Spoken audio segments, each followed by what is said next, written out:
Let's take a look at folklore. Okay. Don't you say nothing about Bruce Lee, bro. Don't you do it. Let's take a look at the folklore. We'll use the firearm for example. Right. United States. What was the United States built on? The what? The gun. Yeah. So then, who were our folk heroes back when this country was developing as we were heading west? Who were our folk heroes? They were gunslingers, weren't they? Right. All the nickel magazines. Who were our folk heroes? Gunslingers, right? Okay. Doc Holliday, Billy the Kid, Annie Oakley. They were gunslingers. So this is my hypothesis, is that our identity as Americans and our self-worth as Americans were based partly on how good of a shooter we can be. Wow.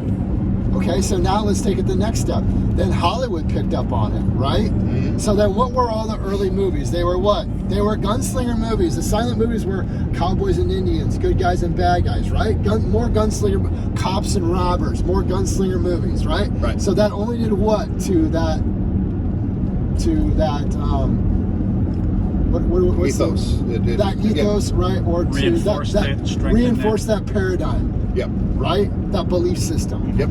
Then what? Hollywood took it the whole next level with the big movies. Right. And then what else? And then television. Right. Then what came off of that were what? Video games. Right. Shooter video games. First shooter, third shooter video games were next. Then what was after that?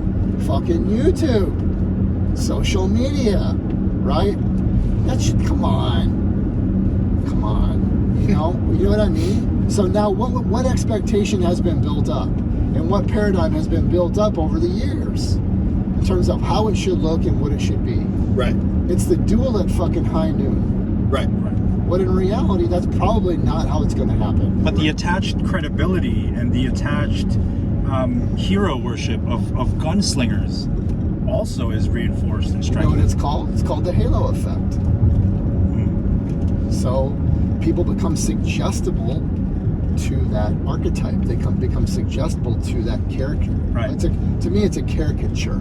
It's not even a character. It's a caricature. It's something that's being. It's an image that's being portrayed publicly. Todd, when people hear this, some may be falsely leaning towards this idea that you may not be a patriot or that you don't respect veterans of war, but that's not what you mean to say. This has nothing to do with disparaging any of these. This has nothing to do with disparaging anything at all. Those who know me know I'm a hardcore patriot, and I've stuck my neck out in a big way as a patriot for this country. And so have they, just in a different way. Absolutely. I love those guys. It's nothing. It's not taking away from any of those other contexts, any context at all. Well, this whole idea that a warfighter ought to be immediately credible in terms of teaching civilian self-defense with firearms. Those two contexts there's very little overlap in that Venn diagram.